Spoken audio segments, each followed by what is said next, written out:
मेरा प्यार बहनों बहनों, तेलंगाना में कमल पार्टी विकसित होते हैं, डबल इंजन सरकार मेरा कार्यकर्ता लोगो लाते हैं. తెలంగాణలో ఎట్లయినా డబల్ ఇంజన్ సర్కారు రావాల్సిందే, వస్తది గుట. ఇక్కడ ఉన్నది మా రేవంత్ రెడ్డి సార్, అంత ఉత్తముచ్చట కాదు. గా కమలం పార్టీ జెండా గిడ ఎగరాలంటే ఏమున్నది, రేవంత్ రెడ్డి సార్ను కూడా బీజేపీలో కలుపుకుంటే అయిపోయాయి. పార్టీ అధికారంలోకి ఖచ్చితంగా వస్తుంది.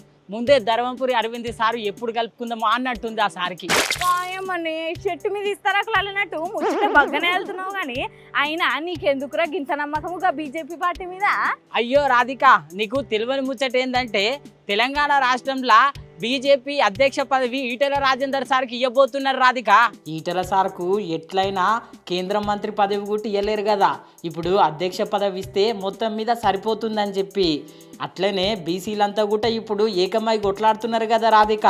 ఒకవేళ ఈటెల సార్కు అధ్యక్ష పదవి ఇస్తే ఈటెల సార్ ఎంబడి బీసీలందరూ కలిసి వస్తారు అని చెప్పి ఆలోచన చేస్తుందంట కేంద్రంలో ఉన్న బీజేపీ పార్టీ.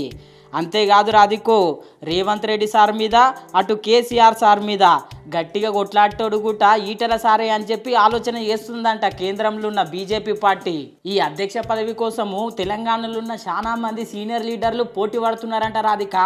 కానీ కాకపోతే ఢిల్లీలో ఉన్న పెద్దలు కేవలము ఈటెల రాజేందర్ సార్ వైపే మొగ్గు చూపుతున్నారంట. ఎందుకంటే నిలబడి కలబడి గెలిచినోడు కదా కేసీఆర్ సార్ మీద.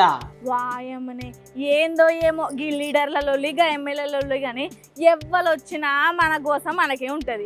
ఏ లీడర్ వచ్చినా మనం చేయాల్సింది కరువు పనే. అవును, నిజమే కదా.